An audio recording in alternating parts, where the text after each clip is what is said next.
Fala rapaziada, começando mais um vídeo aqui no canal Na Ponta da Língua. Sejam bem-vindos para mais um vídeo. No vídeo de hoje eu vou estar compartilhando com vocês mais uma aula que eu tive lá no Cambly. Eu sei que vocês se amarram, sei que vocês gostam. Cara, não é possível, sério. Se você entrou nesse vídeo pelo título, se o título te chamou a atenção, clickbait nosso de cada dia, assim que a aula começar, pausa o vídeo e tenta adivinhar a idade da professora. Não é possível que só na minha cabeça, só no meu olho, que ela aparenta ser tão nova quanto eu pensei. Então quando começar, dá um pause no vídeo, tenta adivinhar a idade dela e depois me fala lá no Instagram se você acertou ou se você não acertou. Infelizmente não tem os comentários aqui no canal, né? A culpa do YouTube, eles não me ajudam, não resolvem nada. Bom, mas também para não enrolar muito, para a gente ir direto pra aula, eu só tá dando um aviso aí pra vocês, bem rápido. Nesse vídeo eu quero estar recomendando pra vocês o meu e-book do básico ao avançado, como eu aprendi inglês em 2 anos. Esse e-book eu escrevi em comemoração aos meus 2 anos de estudo que eu tô completando agora em dezembro de 2020. Lá eu conto resumidamente pra vocês de como foi todo o meu processo do básico até o avançado. É um resumo da minha história, tá ligado? De toda a minha trajetória lá de 2018 até 2020. Nesse book eu não ensino a falar inglês, a como aprender inglês em 2 anos, como chegar no básico, nem é nada sobre isso. É apenas um resumo da minha história, como tudo aconteceu pra mim, como foi pra mim. Então se você aí tá no início, tá no processo, tá desanimado, quer se inspirar e ficou interessado em saber a minha história, eu vou estar deixando o link aqui na descrição pra vocês comprarem. Calma, calma, calma, eu sei que fala comprar, a gente já se assusta, quer? Gente, o valor dele é um valor super, mega, ultra simbólico. Ele é tão barato que você não consegue nem comprar um McDonald's com esse valor. Ele tá custando apenas R$10, isso mesmo, só R$10. Até algumas semanas atrás ele tava R$20, eu abaixei ele pela metade do preço. Então se ficou interessado, o link dele vai estar aqui na descrição, corre lá. Então sem mais enrolações, vamos aí pra aula. Peço que vocês fiquem até o final, eu sempre volto, sempre dou mais alguns avisos pra vocês, dou um tchau aqui. Então sem muita enrolação, vamos lá.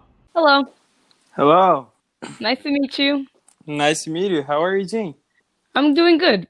My name is Ariella. I'm sorry? My name is Ariella. Ariella? Yep, very good. My name is Mateus. Nice to meet you, Mateus. Nice to meet you. Yes, good pronunciation, Mateus. Like a carioca accent. I'm trying. How was your day so far? So, my day was... Oh, I don't remember. Wait, let me think. Yes, I was at home, actually, yeah. How was your day? I stayed home as well. I went for a roller skate this morning, and after I was coming inside, we got our first snow of the winter. Oh, really? Yeah, it was very cold when I was skating, but it wasn't snowing yet. But as I came inside, I saw the flurries. Yeah, so where are you from? I'm from New York. I live in the United States. Oh, the city that never stops, right? Yeah, the city that never sleeps. Yeah. It's true, but it's mostly because the lights don't turn off. It's one of those cities that at nighttime, there's still a lot of things glowing and bright lights on because they stay open very late. So we never sleep because it's always lit up. Do you like living there? I've lived here for a while. I do like it, but I prefer bigger spaces. I don't like being in the city too much. When I was a kid, I grew up in a mountain town. There were lots of woods and a river, and we have a river here, but there's not too much nature and things like that, and I like those. I'll probably move. Yeah, so maybe would you like Rio de Janeiro, because here we have a bunch of beaches, a lot of things like that. Yeah, I would like to go to the rainforest. Oh, really? Not too long. I don't want to stay. I would just like to see. So I'm sorry to ask that, but how old are you? You look be younger. How old do you think I am?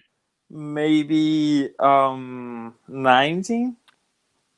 I'm 26. No way. Born in 1994. Oh, really?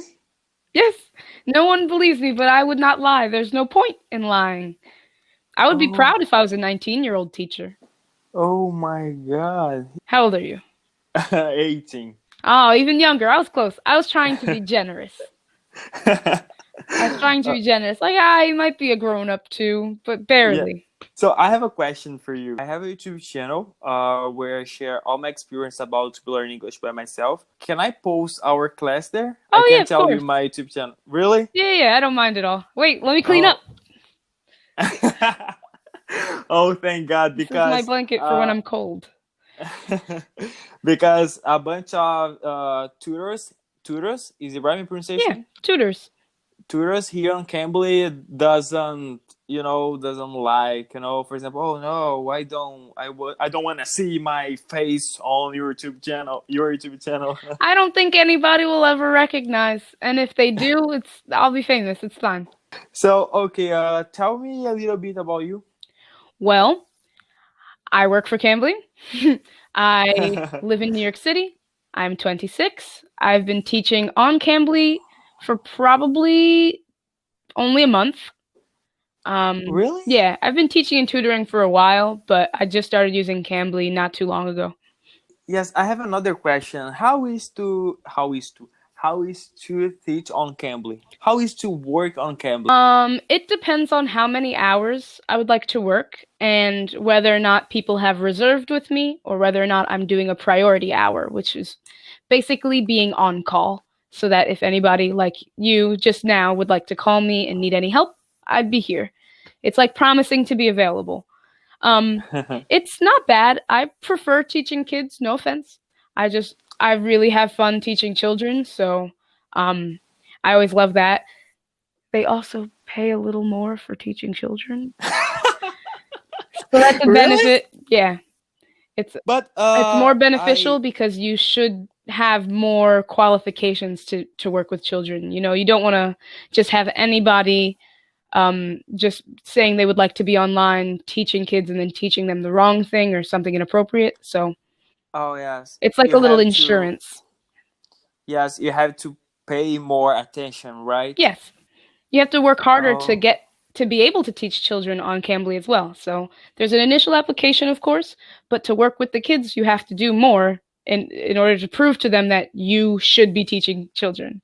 And for you, what's the best type of student? For example, the student who likes to talk a lot and or I don't know, type of kid, I think the best kind of student are the ones that want to learn, because it's a lot easier to help someone when they know where they are or they know what they would like to work on, or even just a general maybe not as shyness where they're like showing you their potential. This is how good I am and I want to get better. A lot of people, it's not their fault, but a lot of people feel insecure learning English. They feel insecure about speaking out loud, about how they may sound or if they sound uneducated speaking English because they have an accent. And I understand, because I understand feeling embarrassed speaking languages that I've learned and realizing that I sound foolish or my accent sounds silly, and I get it. So I try to just be as comfortable. I'm very comfortable speaking to people. As you can see, I'm not very shy. So I think that that's helpful. So I think as long as the person that I'm working with wants to do it and there's an end goal where it's like, yeah, I'm trying to receive this information, I feel like I am a better teacher when the person is receptive. In Brazil, if you speak English wrong, for example, with an accent or whatever, some people makes joke about you, and that's why at least here in Brazil we are afraid to speak English, Publicly. Yeah. Yes. I would rather hear someone struggle to remember what they know than to shame them so that they don't want to try. Because to hear yourself, like to know whether you're doing it right, you do need to hear yourself. You do need to, like, what's the point of learning a new language if you can't communicate? Yeah, you have to speak, and half right? of speaking it is practice. Half of being good at it is practice. So if I sound bad in the first half and then I never get to practice, I'm not going to get any better. And I'm not going to know if I know any better. Unless I guess you sit around and write in English and then send that to someone and they correct it for you, but that's not as helpful. So talking about that, I have another question for you. Are you ready? I don't know. That's a simple question. What do you think? What do you think of my English? I think that you've Because been doing really well. Obviously, your understanding, like your comprehension, is high. I think that there are small parts of English language that other people in that have a different first language struggle with. And I call them indefinite articles, which is like saying the or a or an. And I feel that's very common to get left out. But you're not doing it as often as a lot of people who are also good at English. I say that if you were in school, you probably wouldn't have trouble following a teacher. Maybe, I'm assuming now, that maybe if someone was speaking too quickly, that might give you trouble, but I'm not feeling as though you're having a hard time with your English understanding, maybe just learning grammar or pronunciation and things. But no one's accent becomes just perfect unless you want to be an actor and you pick someone to sound like instead of sounding like yourself speaking English. I had that trouble with my accent, because here in Brazil, we have a different accent. I don't know if you know, but the word like, we say like, The end, something yes. like that, Yes, like The way a lot of words end in Portuguese, I think, is how a reason people struggle in English because you see the same letters, but you can't treat them the same in every word. Sometimes I cannot control myself, For example, I'm here talking to you, okay, let's talk. I like it. Oh no, that's not like it. Oh no, why am I dumb, Correcting yourself is a big part of learning, though. So the fact that you heard it and you're like, that's not right. That means you know it. That means you're just practicing, you're getting more comfortable. The more you speak, the less you'll think about where you have to put your mouth, the less you'll think about working so hard to speak. It's because you'll remember it, you hear it in your head the way it sounds, and eventually you'll be able to make it sound the way it does in your head. When I started to learn English, I started recording myself, I have a video on my YouTube channel speaking English with 2 months of studying. I'm translating for English because that's in Portuguese, It's something like that. And I was studying English only 2 months, and I was speaking English, recording myself to see my mistakes, and correct myself later, Yeah, So that was important for me. So it's almost finishing. I'd like to thank you.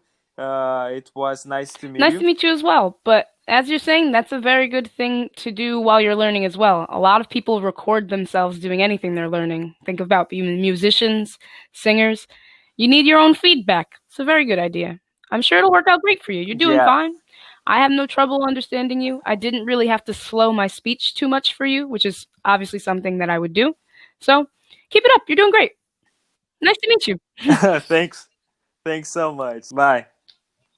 Então essa aí, rapaziada, essa foi a aula. Se você gostou, deixa o like aqui embaixo, compartilhe com algum amigo seu. E aí, me diz, quantos anos você achava que ela tinha? Gente, não era possível que só eu achei que ela era muito nova. Não se esqueça de me seguir no Instagram, se você quiser ter um contato mais direto comigo, é por lá mesmo, eu sempre tento responder geral. Infelizmente, o YouTube desativou os comentários aqui do canal, então eu não consigo ter esse contato assim muito com vocês, sabe? Como eu disse no início do vídeo, meu e-book vai estar aqui na descrição. Aproveita que de R$20 ele foi para R$10. Até o vídeo passado ele tava R$20, então aproveita. Não sei quanto tempo mais vai ficar por esse valor, se vai ficar em definitivo, se não vai. Em definitivo? Se vai ficar definitivo? Olha só os portugueses errando aqui. E é isso, rapaziada. Vou ficando por aqui. Até o próximo vídeo. Tamo junto e valeu!